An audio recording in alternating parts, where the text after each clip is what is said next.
And welcome to Keeping Up with the Deities, a divine journey through Hinduism, where we peel back the celestial veil to give you an exclusive look into the lives of the divine beings of Hindu mythology. Get ready for a whirlwind of adventure through the heavens as we follow antiques, dramas, and enlightenment of the gods and goddesses who shape the cosmos. So grab your sacred texts and join us as we delve into the mystical world of Hinduism. All right, go. Guys, for our concert, I don't think we should invite the Brahmins. They're just too stuck up. Why would we not invite the Brahmins? They're the highest caste, but they have the most money, obviously. But they also don't have the best of vibes, like the Vedas, Upanishads, and the Gurus. I doubt the gurus will come anyway. They always act too busy with their teaching and their special yoga practices and their sacred ashrams. Honestly, guys, I do think that I owe it to everyone to put my all into this tour, given the fact that I destroyed everything Brahma worked so hard to create, and I'm so happy you've been able to find it in you to forgive me. Yeah. Anywho, I've not forgiven Sheila one bit, and honestly, if she destroys my creations one more time, I might call off the tour. Yeah. I don't feel like seeing them fight again, honestly.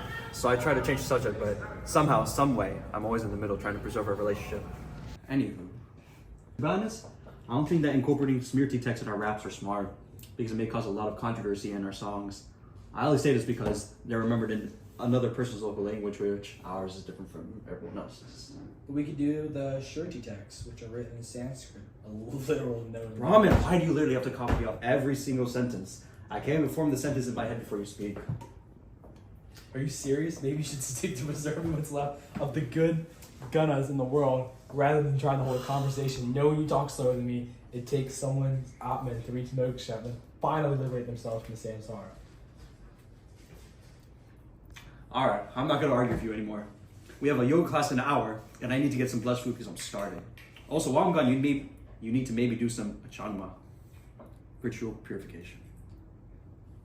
I feel a darshan going on until someone is praying to their Mirti. Anyway, I'll be back after I answer that prayer. You know, sometimes I wish we were just like Christians where people pray to the cross and Jesus could just forward his answer from heaven instead of actually being embodied in the cross as a divine are with Mirtis. Well, even though that sounds nice, we are building more interpersonal relationships with our devotees. True. Well, my Dividend Dash is here. I'll see you later.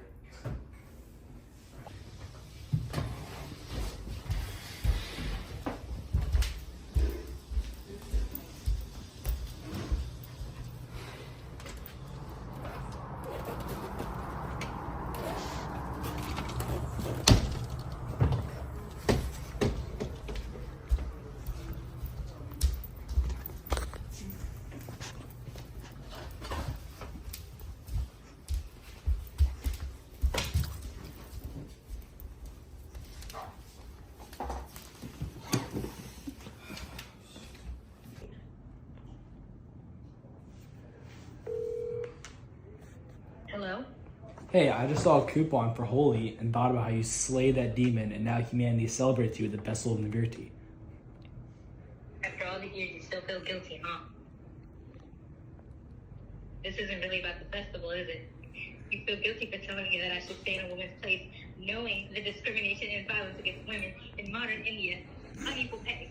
Are you serious? Are serious issues right now. And it's even crazier that women carry significant roles in puja at home, and her home is supposed to be her haven. But instead, it doesn't matter because Upanishad, one of the four Vedas, simply teaches that Brahman resides in the Atma, ultimately connecting an individual to the universe. Therefore, all the bad will eventually be punished in the next life. But what do I know? Should I just stay in a female's place?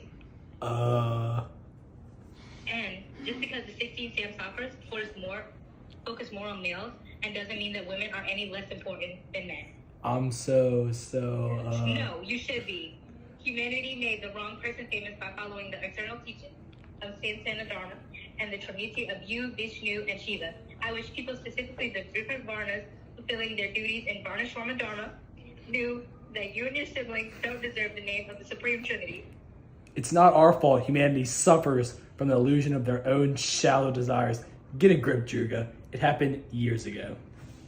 Goodbye, Brahma. And now we're on to yoga class.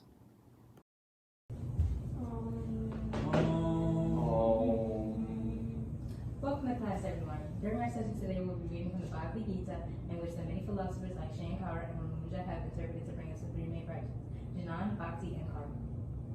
So what did the devotee pray for? You know, I'm not supposed to tell you. Whatever.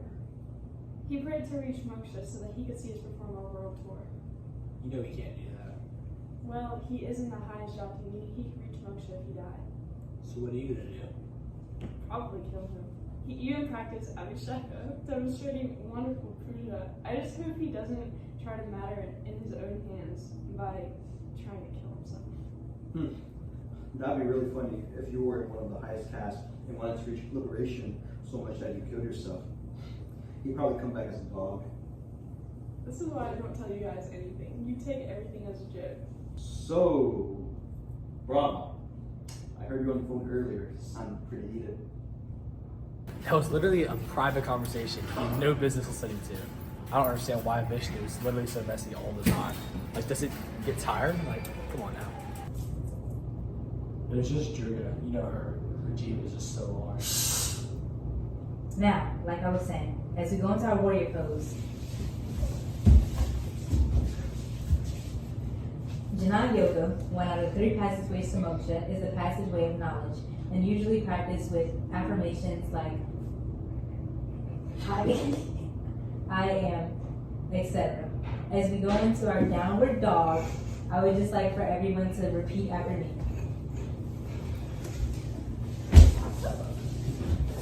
Only the ego wants to get rid of the ego. Only the ego wants to get rid of the ego.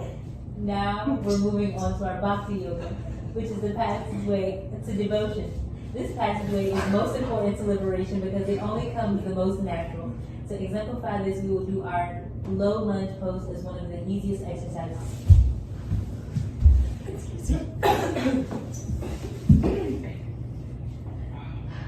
All right, everyone. Next, we'll be going into our cobra pose.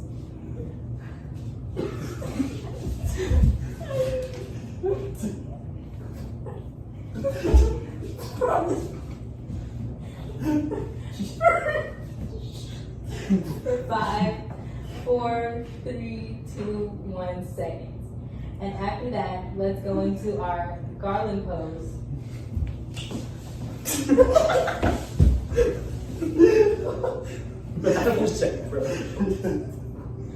Which is a little more difficult, and this pose helps you understand why the last yoga have action.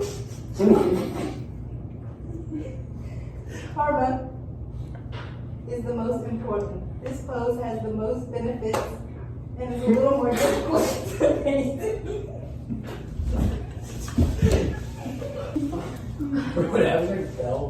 So, because you've dedicated yourself into doing this pose, you feel the outcome of your lower back is fantastic. Thus, Karma Yoga is the act of dedication and putting out good vibes.